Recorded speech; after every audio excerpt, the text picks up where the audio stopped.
What are the Israelis and the Palestinians fighting about? They're not fighting about religion. One side says Muhammad was a greater prophet. The other side says Moses was a greater prophet. Nonsense. They're fighting over land.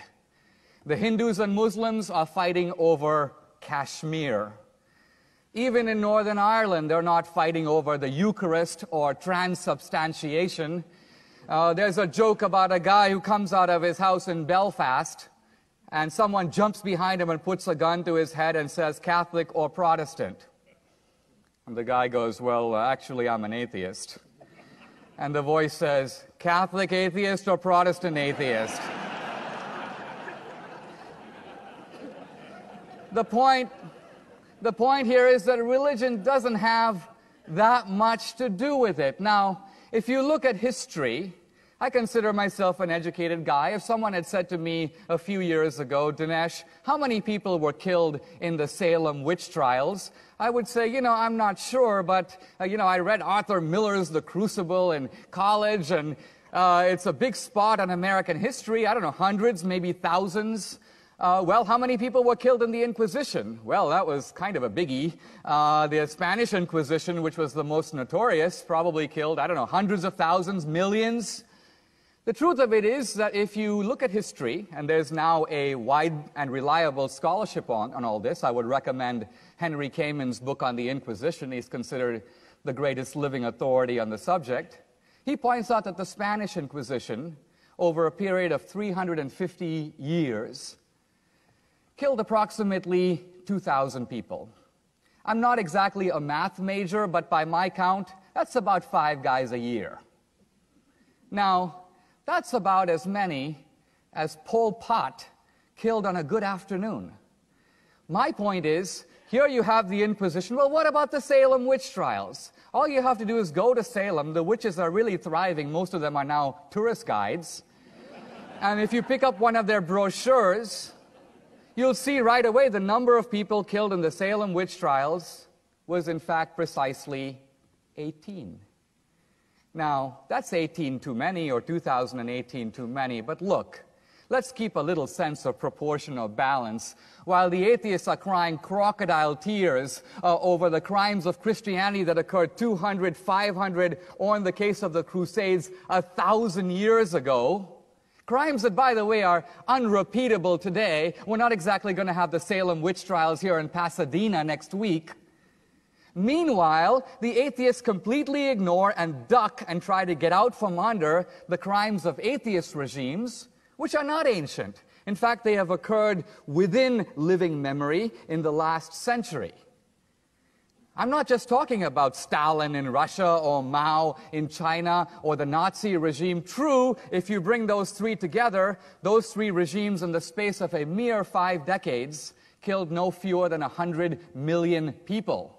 In other words, the regimes of atheism have produced a virtual mountain of bodies and an ocean of blood. We're not even talking about Pol Pot's 2 million, or Ceausescu, Kim Jong-il, Fidel Castro, Enver Hoxha, the list goes on. Now, Richard Dawkins in The God Delusion makes an extremely important qualification. He says, well, yes, it is true, but you have to notice that the Christians killed in the name of Christianity.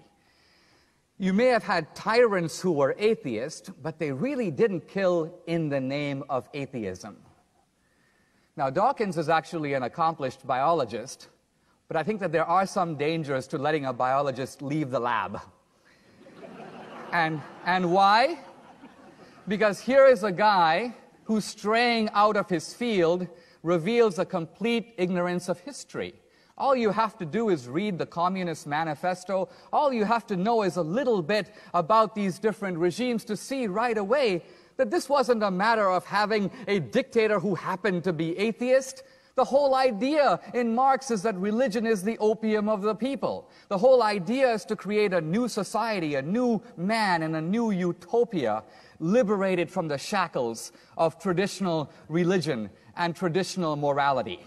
So here's my bottom line, and that is, if you think the Bin Ladens of the world are bad, Bin Laden in his wildest imagination could not even begin to match the crimes of atheism that have occurred within our lifetime. It is atheism, not religion, that is responsible for the mass murders of history. Now, we'll see from Michael Shermer some dodging on this issue, so I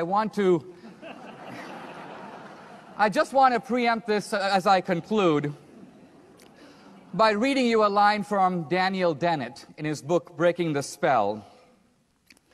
He says, "It is true that the religious fanatics are rarely inspired or guided by the deepest and best tenets of those religions." Then he says this, "So what? Al-Qaeda and Hamas, terrorism is still Islam's responsibility, and abortion clinic bombing is still Christianity's responsibility." To which I say, amen. In other words, if crimes are committed in the name of an ideology, the people who share that ideology must accept some responsibility for them. But here's my point.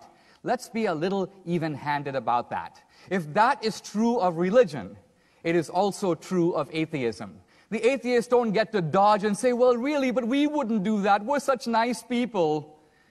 The atheists don't get to blame the Christians for Torquemada and then get out of the blame for, say, Stalin.